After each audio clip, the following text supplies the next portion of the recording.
this is the manner in which we have to win it. You know, you guys have seen us all year long. The 3-1s, the one-run games, the two-run games, the pitching and defense. I thought we did a nice job defensively for the most part.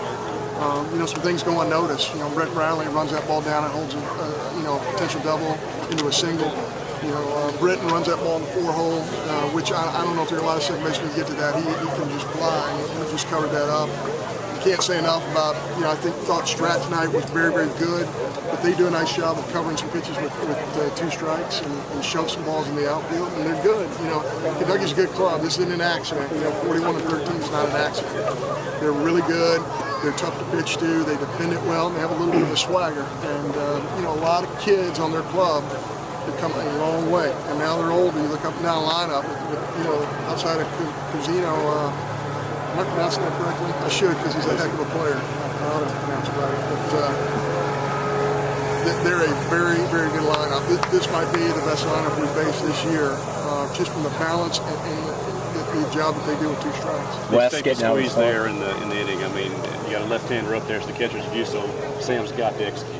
He's got to execute, and Sam's much more comfortable. That call was made by Coach Mingione. He said, let's let him bunt to the left side because he's much more comfortable doing that. And I'm not criticizing Mitch, but he ain't the fastest guy in America, and so it's got to be well placed. And it's a little soft in front of home plate, so you got to bang it a little bit more. You know, Sam's running 3.85 to first base, so now the guy's in a really tough spot. You know, if he throws it to the plate, it might hit our runner, and it's going to be bang bang. Although I think it's going to be there. And now you got a tough player at first base. We got to pressure the defense. We got to put guys in motion. You know, we were very successful with that. You know, we had a 3-1 tonight that we didn't handle very well. But for the most part, I thought we took better swings. We made them make some plays. We got some balls to get inside the bag. We got some balls inside the 6-hole. And you know, again, 3 runs for our ball club in this park with Chris Stratton on the mound. It's not ideal.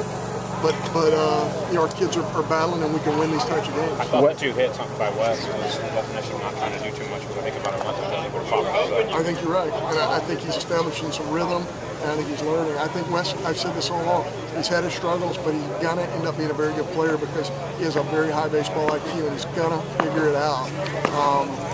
So I'm really pleased with the adjustments he's made. He's worked so hard on stroke, which all of our guys have. Of course, Mitch got a big hit tonight. You know, a lot of things happened that allowed us to win this baseball game, mostly on the mound and defensively. Wes felt like that there was a little bit of a lump there in his shoulder, got looked at, got the shot. Said as soon as he flew out there to center, he felt like he was going to feel okay tonight. Yeah, his shoulder's been killing him, and he's just been playing through it. He's such a good defender, though, that you have to have him in our lineup defensively. And when he does what he does tonight, now you have a real player. But there's no doubt that if we can get Wes healthy, you know, he's in the future, he's going to be a very good player. What has been the difference for Wes Mitchell? I mean, he's been lights out there the last month. He has power sink, meaning it's not just sink from low velocity, it's not just sink from spin. He has power sink, and you know,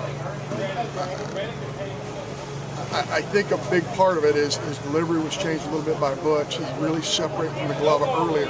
And he's really speeding the hand action out of the glove, and that's created more swing. So that Butch came up with that, and I just think it's brilliant. I think we have one of the great pitching coaches in the country.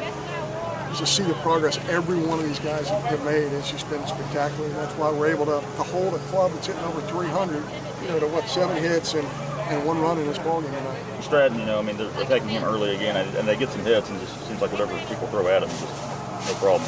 Yeah, he's good. You know, and I'm being hyper-sensitive because I've seen Chris so good this year.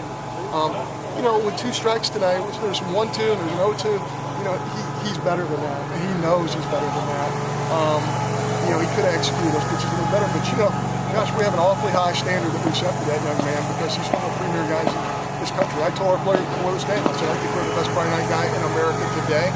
And you know what? There are times where he looks mortal, not very often, but he you know, he made a couple of pitches that made him look mortal tonight, and a good offensive punch to make him pay for that. But you know, Chris is an unbelievable competitor, and he can go back and find it. After he makes the 4th pitch, he can come back to the 5th pitch. You think that's the last time we've seen Stratton on this field? I hope not.